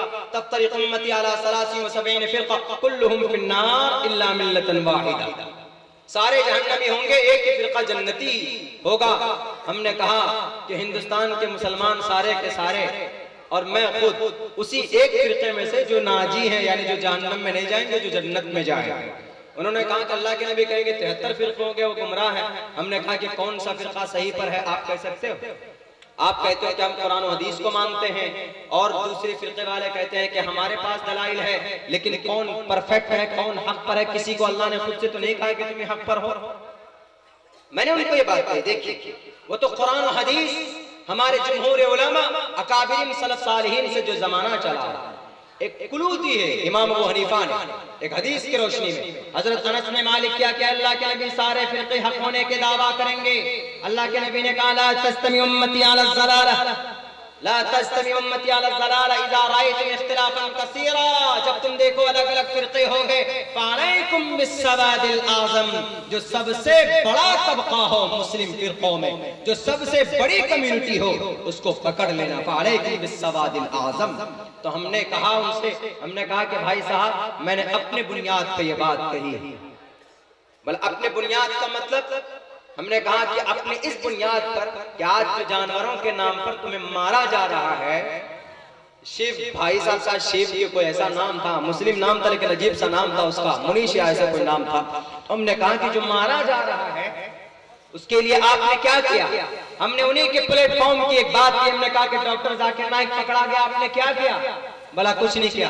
हमने कहा कि ज़ैनुद्दीन अंसारी को यहाँ पर मारा गया सीतामढ़ी के अंदर, साफ लफ्जों में मुजरिम भी दिख रहा है और मजलूम भी दिख रहा है, जालिम भी मजलूम भी। क्या किया आपने? भला कुछ नहीं किया। हमने कहा क्यों नहीं किया? किसने मना किया था? बोला कि हमारे अकाबिर नहीं आगे बढ़े। हमने कहा अकाबिर आगे कैसे बढ़ेंगे? अकाबिर तो मेहनत करते हैं एक प्लेटफॉर्म पर लाने की, लेकिन तुम जैसे ये भूत परस्त लोग, तुम जैसे भी ये गोबर जैसी सोच रखने वाले अपने माइंड के अंदर, ये कभी आने नहीं देते, इस कौम को कामयाब नहीं होने देते। हर वक्त अपने पॉकेट के अंदर रखते हो कुफ्र और शिर्क का फतवा। फला फिरका वाला फला के सलाम का जवाब दे दिया तो जनाब उसका निकाह टूट गया, जहन्नम में चला गया। जहन्नम की टिकट काटते हो तुम लोग, मुशरिक होने की मोहर लगा देते हो तुम लोग। तो काबिल हमारे बेचारे क्या करें?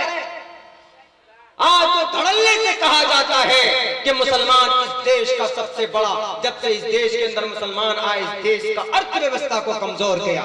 आपने क्यों नहीं तारीख बताई उन्हें कि हिंदुस्तान के जो मुस्लिम इंपेयर है हिंदुस्तान को स्ट्रॉन्ग किया है? ये तारीख मालूम नहीं होगी कि हिंदुस्तान के मुस्लिम बहन हो या मुस्लिम मर्द हो, हिंदुस्तान की तरक्की के लिए सोचता है, कुर्बानी देता है। अगर नहीं तो तिरंगा किसने बनाया? ये तिरंगा है सामने लटका हुआ, किसने बनाया इस तिरंगा को? इसकी तारीख क्या है तुम जानते हो? ये हमने बताने का कभी काम किया? बताया किसी को नहीं। इस तिरंगा को बनाने वाली एक मुस्लिम लेडी है, सुरैया तैयब नाम है उसका, और वो बिलोंग करती है शीबौत, बिलोंग हैदराबाद की रहने वाली मुस्लिम। तिरंगा को डिजाइन करने वाली कौन? मुस्लिम लेडी। हिंदुस्तान को मिसाइल देने वाला कौन? एपीजे अब्दुल कलाम। अपने सर से कफन बांध कर बर्तानिया के हेडक्वार्टर पर बैठकर हिंदुस्तान की आजादी को खींच कर लाने वाला कौन? मौलाना मोहम्मद अली जौहर। और जलियांवाला बाग के अंदर वहां पर मार्शल लॉ के खिलाफ आवाज बुलंद करने वाला, जिसके पादाश में 1500 मुसलमानों को गोलियों से भून दिया गया 3 मिनट के अंदर मशीन गन के जरिए से, वहां पर कौन था उसके तहरीक को आगे करने वाला? मौलाना शौकत अली। हिंदुस्तान को आजाद करने के लिए तहरीक रेशमी रुमाल बर्तानिया के ऊपर हमला करवाया जर्मनी के जरिए से, कौन? शेखुल हिंद रहमतुल्लाह अलैह। हिंदुस्तान के अंदर ये मुसलमानों की तारीख है, तब भी तुम मुझसे पूछते हो कि हिंदुस्तान की जमीन को कमजोर करने वाले ये मुसलमान हैं। झूठ है। मुसलमान को तरक्की चाहता, मुसलमानों का घर है ये मुल्क हिंदुस्तान। और घर की हिफाजत की जिम्मेदारी हर एक मुसलमान अपना फर्ज ऐन समझता है। तो मत सिखाओ हमें कि हमारे घर की हिफाजत कैसे होगी। हमने पहले भी हिफाजत की है अपने घर की, 70,000 अपने सर को कलम करके। आज की जरूरत पड़ेगी तो लाखों बली के फांसी के फंदे पर लटक जाएंगे, लेकिन इस घर की हम हिफाजत करते रहे।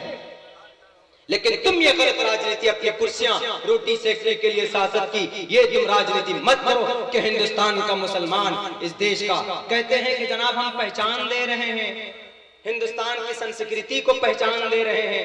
एक तो है बदजुबान बेलगाम member of parliament Sakshi Maharaj साहब, क्या बोला अभी उन्होंने हमारे हिंदू भाइयों, मुसलमान उर्फ करे तो हो जाते हैं बदनाम, तुम हाँ हाँ चिल्लाते रहते हो तो कत्ल भी करते तो भी चर्चा नहीं होता। अभी उन्होंने क्या बयान दिया?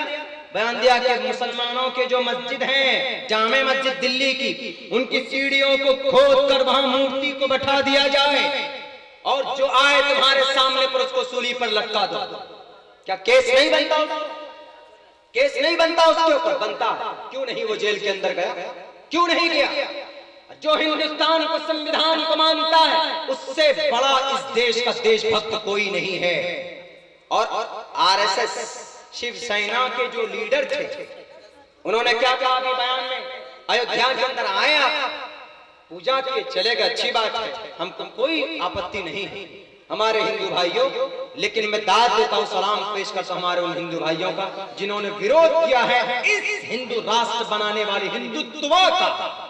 एक बड़े लीडर साहब ने, हुजूर वाला ने भी तस्दीक कर दी कि हिंदुस्तान के अंदर जब हिंदुत्व आ जाएगा तो मुसलमान खुशहाल हो जाएगा। हिंदुत्व अलग है और हिंदू अलग है। हिंदू सनातन धर्म जो पुराने सदियों से चले आ रहे हिंदू मुस्लिम वो है। हिंदुत्व आरएसएस हिंदू राष्ट्र बनाने की जो पक्षपात छुआछूत है, हिंदुस्तान को जो गलत रास्ते पर किसी का यहाँ पर हिंदू हिंदी हिंदुस्तान मुल्ला भागो पाकिस्तान, यानी हिंदू प्योर राष्ट्र बनेगा, हिंदुस्तान में मुसलमान को रहना होगा तो हिंदू बनकर रहेगा।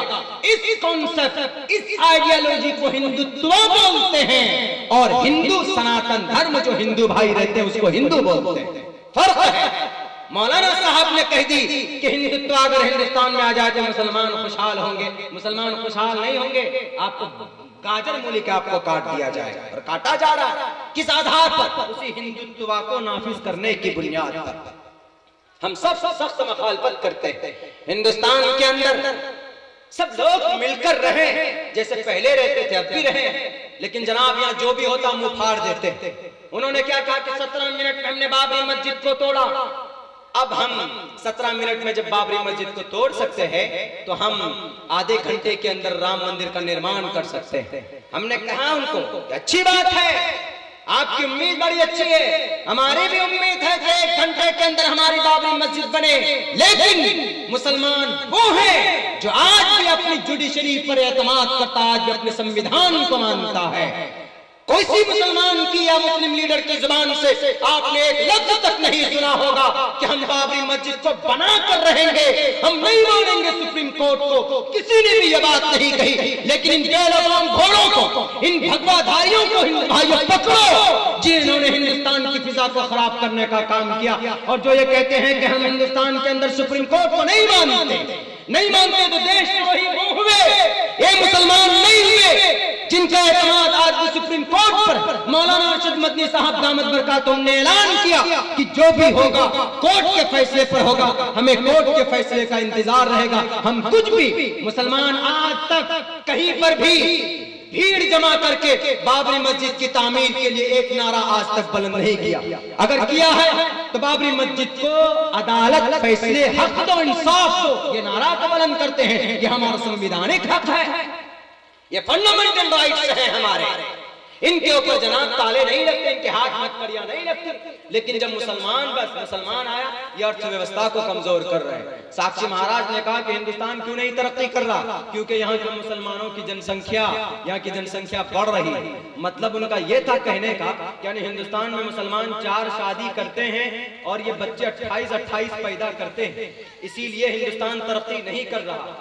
कैसे कैसे लोग हैं, मतलब क्यों उनको पार्लियामेंट के लिए चुना जाता? कौन लोग चुन लेते हैं? अंधविश्वासी को इन अनपढ़ गंवार आदमियों को, जिन्हें जर्रा बराबर नॉलेज नहीं भूगोल और इतिहास के बारे में, उन्होंने कहा 130 करोड़ 125 करोड़ यहाँ पर आबादी, जनसंख्या, यानी दुनिया के अंदर दूसरी सबसे बड़ी आबादी, population of Indian population 1 crore 25 lakh, 1 अरब 25 करोड़ आबादी है हिंदुस्तान के अंदर सबसे मिलाकर। उन्होंने कहा कि इसीलिए तो तरक्की नहीं हो रही हिंदुस्तान में, इसीलिए नौजवानों को 2 करोड़ नौजवानों को नौकरी नहीं मिली, इसीलिए एक बिहारी बाबू के अकाउंट में 15 लाख रुपए नहीं आए, क्योंकि यहाँ जनसंख्या ज्यादा है। वो भूल गया, इसीलिए नहीं आया, बल्कि इसलिए नहीं आया कि तुमने भगा दिया उनको, ये मालिया को 9,000 करोड़ रुपए लेकर, नीरव मोदी को लेके भगा दिया तुमने, जाओ स्विस बैंक में सब तो पैसा लेके जाओ, चले जाओ 8,000 करोड़ रुपए, वो नहीं दिखा तुमको। जितने भी काले धन बाहर पड़े हैं अगर आ जाए तो वाकईतन 15 लाख नहीं 30 लाख रुपए एक इंडियन के एक नागरिक सिटीजन के अकाउंट में आ सकते हैं। लेकिन नहीं, गोलमोल बात करते हैं, नोट की गड्डी पे बैठेंगे, एमपीजी बन जाएंगे और किसको, जनता को कह देंगे कि जनता तुम खुद हो जिम्मेदार, तुम क्यों 28 बच्चे पैदा करते हो, मुसलमानों तुम्हारे बैंक में पैसे क्यों नहीं गए, इसलिए कि तुमने जनसंख्या बढ़ा ली, 4 शादी क्यों की। बहुत कम होता है 4 शादी, कोई होते हैं। मेरी नजर में तो 2 आदमी को मैंने देखा जिसकी 3 शादी है और तीनों वाइफ अब भी, एक की तो 19 बच्चे हैं और एक के 27 बच्चे हैं, चारों बीवी को रखे हुए, चारों का संभाल रहा। लेकिन एक बात ये बताओ कि जनसंख्या इस हिंदुस्तान का मैटर है, गुर्बत में नहीं। चीन की आबादी कितनी है, 1 अरब 35 करोड़, हिंदुस्तान से 10 करोड़ ज्यादा। और यहाँ जितने भी मशीन है इनके अंदर आधे चीज चाइना के लगे होते हैं। सबसे ज्यादा एक्सपोर्ट करने वाली कोई कंट्री है दुनिया के अंदर तो वो चीन है। वहां का बच्चा भी पैदा होता है वैज्ञानिक बनकर पैदा होता है। क्यों? क्योंकि उनके बाप के दिमाग के अंदर गाय माता की भूत नहीं होती गाय के ऊपर झगड़ा करने का। हिंदुस्तान के हिंदू मुसलमानों की तरह वो झगड़ा नहीं करते बल्कि मेहनत करते हैं। वो कभी भी राजनीति गंदी नहीं करते। वाकईतन सबसे ज्यादा प्रोडक्ट कहां तैयार होता है? चीन के अंदर होता है। ये मोबाइल कोई सी भी कंपनी आप उठा करके देख लीजिए, कोई भी कंपनी, ये चाइनीज कंपनी, चाहे वो ओप्पो हो चाहे आपका वीवो हो, चाइनीज ओप्पो और वीवो चाइना से खरीदा। जियो कहीं कहीं पर मरो हो रहा है, कुछ लोग मर रहे हैं, तो ये जियो कहां से आया? ये चाइना से आया। कई हजार करोड़ में डील हुई है तब इंडिया के अंदर लॉन्च किया गया, ये चाइना से आया। हर चीज पहले चाइना के अंदर जन्म होती है तब जाकर इंडिया के अंदर उसको लाया जाता है। तब बताइए वहां तो 135 करोड़ है, सबसे ज्यादा भुखमरी तो चाइना के अंदर होना चाहिए, लेकिन वहां तो जनाब वो तो आला नंबर पे है। जापान से आप ला रहे हैं, जापान की भी आबादी बड़ी है, चाइना का के तरह वो भी आगे है तरक्की के अंदर। जापानी कैंची तक आपको जापान और कोरिया और चीन के मिलेंगे। अब बताइए ये तो मैटर है ही नहीं, जनसंख्या मैटर नहीं है। लेकिन इन अनपढ़ को, इन गवार को कौन समझाए, कौन बताए कि हिंदुस्तान का अर्थव्यवस्था आज भी स्ट्रॉन्ग हो सकता है जब पढ़े लिखे लोगों को कुर्सी पर बैठाओ। जब मूंगफली बेचने वालों को मंत्री बना दोगे, नींबू बेचने वालों को प्रधानमंत्री बना दिया जाएगा या किसी को कुछ बना दिया जाएगा, जब अनपढ़ गवार लोग आ जाएंगे, समाज के मुखिया मेंबर बन जाएंगे, एमपी एमएलए बन जाएंगे, जिन्हें एमपी का फुल फॉर्म पता नहीं, एमएलए का फुल फॉर्म पता नहीं, उन्हें तो पता ही नहीं चलेगा कि भाई हमारे इलाके के लिए भी कोई फंड आया है। उन्हें तो पता ही नहीं चलेगा ना, क्योंकि बस एमपी बन गए, उनको पैसा मिल रहा है, आ रहा है, बस आ रहा है। जो फंड आया कितना है? 1 करोड़, 5 लाख रुपए निकाल दो, उसमें से काम कर दो और 95 लाख रुपए डाल दो। यही होगा। पढ़े लिखे लोगों की जरूरत है। हमारे हिंदू भाइयों, जानवरों के नाम पर, जानवरों को माता बनाकर अपने रियल माँ को जानवर मत बनाइए। जानवरों को माता बनाते हैं, अपने असल रियल माँ को, जन्म देने वाले माँ को तक दिक्कत और तकलीफ परेशानी के अंदर डाल देते हैं। ऐसा नहीं होना चाहिए। अगर ऐसा करेंगे तो हिंदुस्तान की संस्कृति भी नहीं, ये हिंदुस्तान डेवलप नहीं करेगा। और कई बार कहूं मैंने, 100 बार ये बात कही है कि हिंदुस्तान के अंदर मुसलमान, हिंदुस्तान का सबसे बड़ा देशभक्त कोई है तो वो मुसलमान है। जो हिंदुस्तान के संविधान को माने, उससे बड़ा देशभक्त कोई नहीं हो सकता। बेचारे काश्तकार लोग अनाज उगाते हैं तुम्हारे पेटों को भरने के लिए। तुम खाते हो अनाज, तुम खाते हो रोटी चावल, कहां से आता? तुम्हारा बाप नहीं उगाता। ये बेचारे मजदूर पसीना बहा बहा कर कौन से अनाज या कौन सा गेहूं की बीज डालेंगे तो ज्यादा पैदावार होगा, वो कहां जाता? तुम्हारे पेटों में जाता। इससे बड़ा देशभक्त तुम नहीं हो सकते। वंदे मातरम के नारा लगाने वाले से या भगवा रंग का पट्टी बांध करके तलवार लहराने से देशभक्ति नहीं होती। देशभक्ति का मतलब हिंदुस्तान के संविधान को मानना। सुप्रीम कोर्ट ने कहा कि हल्ला बोलकर कोई किसी को नहीं मारेगा। क्यों नहीं माना गया, क्यों नहीं फॉलो किया गया? तो जिन्होंने फॉलो नहीं किया वो देशद्रोही है, वो टेररिज्म है, वो आतंकवाद है। आतंकवाद की लिबास नहीं होता, आतंकवाद का कोई धर्म नहीं होता, लेकिन एक कॉन्सेप्ट बता दिया गया है कि जो टोपी दाढ़ी वाले होंगे वही आतंकवाद होंगे। यही तो पूछा था भागवत जी ने हमसे कि मौलाना आप तो मुसलमान, आप तो मोमिन है, ये मौलाना है, आप अलग तरह के मौलाना है। हमने कहा अलग तरह के मौलाना का मतलब बुला रहे वो जो टेररिज्म होते हैं वो आप ही की तरह होते हैं। हमने कहा कि हमारे तरह होते कैसे, मतलब बोला आप ही की तरह टोपी रखते हैं, दाढ़ी रखते हैं, कुर्ता पैजामा में होते हैं और तीर तलवार लेकर बिल्कुल लैस होते हैं। हमने कहा कि ये तो सर ऐसा है, ये तो यहूद व नसारा और आपकी अमेरिका वालों की देन है। ये पहचान दे दी कि यही टेररिस्ट है, जो मुसलमान है ये उसामा बिन लादेन के औलाद, यही होते हैं। और अगर कोई पैंट शर्ट पहन करके गाय के नाम पर बिना प्रूफ के ज़ैनुद्दीन अंसारी को कत्ल कर दे तो क्या वो आतंकवाद नहीं है? वो आतंकवाद वो भी है। आतंक फैलाने का मतलब आतंकवाद, डर को फैलाने वाले को आतंकवाद कहा जाता है। इनके खिलाफ ना तो कोई आवाज होती है, इनके खिलाफ ना तो कोई कार्रवाई होती है। बस जब भी आया इलेक्शन का वक्त ऐसा इशू खड़ा कर देंगे। अब तो बाबरी मस्जिद का इशू सामने फिर से आ गया, लेकिन हिंदू भाई तो समझ चुके हैं कि अब करना क्या है। बाबरी मस्जिद का इशू नहीं बल्कि ये इशू है अपनी कुर्सी बचाना 19 के अंदर। हमारे मुस्लिम भाइयों, आप सबको मुत्तहिद हो जाएं, आप अपनी शरीयत पर अमल करें और अपनी जुबान के अंदर ताकत पैदा कीजिए कि आप इस धरती के ऊपर कहीं पर भी जुल्म बर्दाश्त नहीं करेंगे। जहां पर भी जुल्म होता, ये तो खोखले दावे बेटी बचाओ बेटी पढ़ाओ का, वरना बेटी का हक जो इस्लाम ने दिया किसी ने दिया? बेटी बचाओ, महिला का अधिकार दो, तलाक के ऊपर बैन लगाकर महिला का अधिकार मिल गया। 1 करोड़ मुस्लिम महिला ने 1 करोड़ हिंदुस्तान की नारी तवाइफ कोठों के अंदर बैठी हुई, तवाइफ खानों के अंदर, जिन्हें आपने लाइसेंस जारी किया है उनके नाम का और कहा कि तुम अपने जिस्म को बेचकर अपने पेट को पालो और अपने भूख को मिटाओ, उनका अधिकार कहां गया? महिला का अधिकार, महिला के नाम पर नारे लगाने वाले बहरूपियों, खोखले नारे मत करो, खोखले दावों को भी मत लोगों के सर पर थोपो। अगर वाकई महिला की मोहब्बत है तो सबसे पहले 1 करोड़ जो लेडीज है, 1 करोड़ जो तवाइफ है जिन्हें रंडी आपने बनाया, कलकत्ता की सरजमीन पर, बनारस की सरजमीन पर, कॉल गर्ल हर बड़े शहर के अंदर होता है। 1 करोड़ से कहीं ज्यादा लाइसेंस, बाज़ाब्ता लाइसेंस बनाकर उन्हें इज्जत बेचने की इजाजत दी गई। क्या ये महिला का अधिकार, इन महिलाओं के अधिकार आपको नहीं नजरों में, आपके डेटा के अंदर नहीं, आपके इतिहास में नहीं, आपके नॉलेज में नहीं? पहले इन महिला को उनका सम्मान दो, उनको बाइज्जत उनके लाइसेंस को कैंसिल करो, उन महिला की जोड़े का इंतजाम करो, उनके घर का, पानी का और खाना खुराक का इंतजाम करो, तब हम समझेंगे। हम मुखालिफ नहीं, हम महिला के विकास या महिला के अधिकार के लिए हम मुखालफत नहीं करते, हम तो करते हैं, आज भी करते हैं। इस्लाम ने औरत को जो मकाम दिया किसी ने दिया ही नहीं। इस्लाम ने कहा औरत के कदम के नीचे जन्नत है, ये मकाम की दुनिया के किसी और धर्म ने नहीं दिया जो इस्लाम ने दिया। आज भी हम चाहते हैं अगर किसी बच्चे का अपहरण होता, रेप होता, तो उसके रेपिस्ट को सजा मौत दी जाए, फांसी के फंदे पर लटकाया जाए। क्यों नहीं आपने फांसी के फंदे पर लटकाया आसिफा की रेपिस्ट को? 7 साल की बच्ची थी वो, 14 महीने की मासूम बच्ची का एकदम उस कली को फाड़ दिया गया गुजरात की सरजमीन पर। क्यों नहीं उनके रेपिस्ट को फांसी की सजा दी गई? यह है हिंदुस्तान का व्यवस्था, यहाँ कार्य व्यवस्था चल रहा।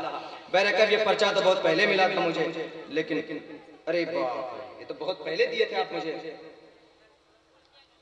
मौलाना इसमें मेरा कसूर नहीं, कसूर हजरत मौलाना का। उन्होंने मुझसे कहा कि 5 मिनट 5 बजे तक आपको करना था, लेकिन उसी हिसाब से मैं, हाँ खैर। तो आखिरी गुजारिश आप लोगों से मेरी बात तो शायद पहले होनी थी, लेकिन कुछ इंतजामिया के फैसले की बुनियाद पर, चूंकि जलसे का मुख्तार कुल कमेटी होती, इसीलिए बात थोड़ी हो या बात बहुत बड़ी, अमल होना चाहिए। बस हम दुनियावी एतबार से भी कमजोर हैं और दीनी एतबार से भी हम कमजोर हैं। हम किसी एक फील्ड में मजबूत नहीं, इसलिए हमको दोनों फील्ड में मजबूत होना है। सबसे पहले दीनी फील्ड में मजबूत होना है, दूसरे नंबर पर दुनियावी फील्ड में भी हमें मजबूत होना है। नमाज पढ़ना फर्ज है, गरीबों की मदद करना भी फर्ज है। शादी के मौके पर जाते हैं तो लिफाफे में पैसे लेके जाते हैं, लेकिन अगर हॉस्पिटल में किसी मरीज को देखने जाते हैं तो पैसे लेकर नहीं जाते, खाली जाते हैं। ये हमारा कॉन्सेप्ट बना हुआ। इसलिए इन चीजों के अंदर तब्दीली लाइए, मुस्लिम मुत्तहिद होइए और हिंदू भाइयों को भी मुत्तहिद कीजिए। हिंदू भाइयों से ताल्लुकात बढ़ाइए, बल्कि आप मस्जिद में नमाज पढ़ते हैं या मदरसे चलाते हैं तो मदरसों में लाइए, उनको मेहमान बनाइए, खातिरदारी कीजिए। जुल्म का जवाब मोहब्बत से आसानी से दिया जा सकता, लेकिन जब वो जुल्म बढ़ जाए, सर से ऊपर हो जाए, तो जुल्म का खात्मा करना भी बहुत जरूरी है। हिंदुस्तान के संविधान में रहकर अल्लाह से दुआ है कहने सुनने से ज्यादा अमल की तौफीक अता फरमाए। वाखिर दावाना अनिल हम्दुलिल्लाहि रब्बिल आलमीन।